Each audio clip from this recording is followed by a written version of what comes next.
I believed in heroism, in the glory that came from doing good things, defeating evil, saving people, and the reward for heroism was love.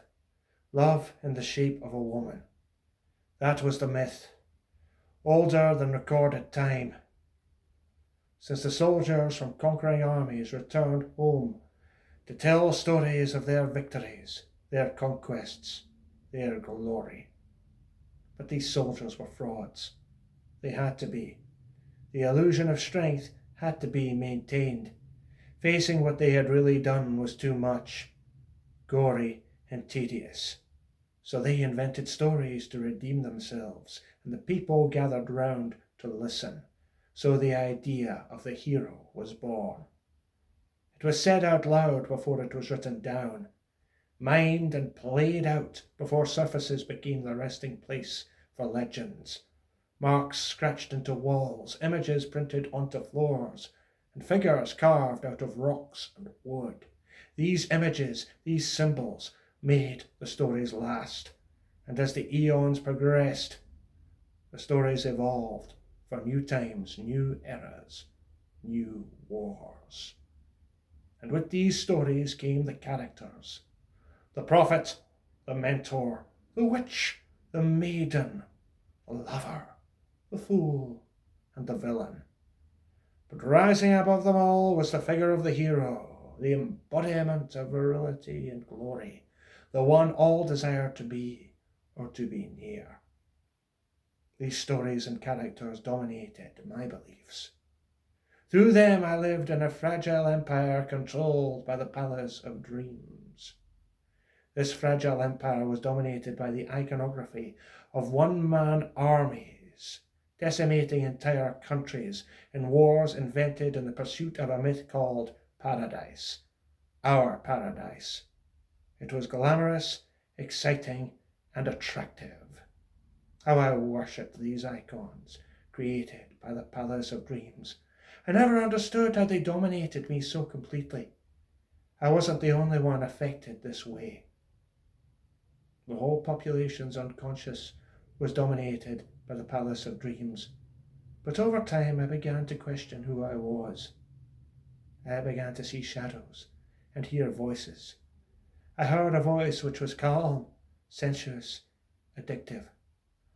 Over time, the voice became intoxicating to such an extent it dominated my beliefs.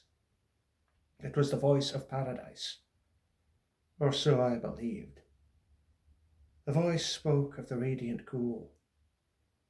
The radiant cool was everywhere. It was more than an idea. It was the past and the future. The present is an endless domain of nothing. The voice locked itself into my mind. Then one day the voice became real. I saw a woman from an antique land. She was beautiful and familiar, yet also terrifying, as she represented a truth my mind was not prepared to handle. She welcomed me to the radiant cool.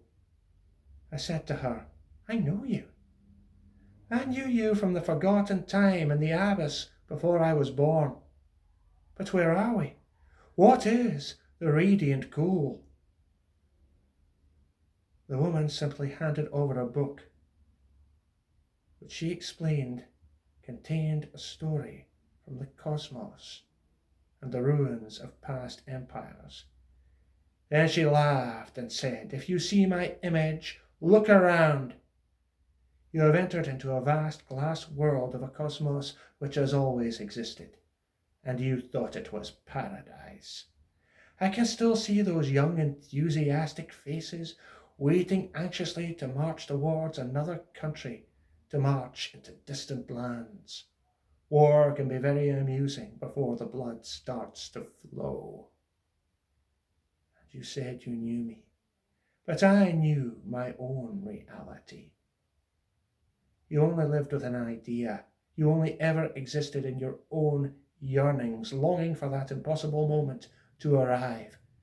You called yourself an artist, a philosopher, but you couldn't even understand the importance of those wild oceans which flow at the edge of the world.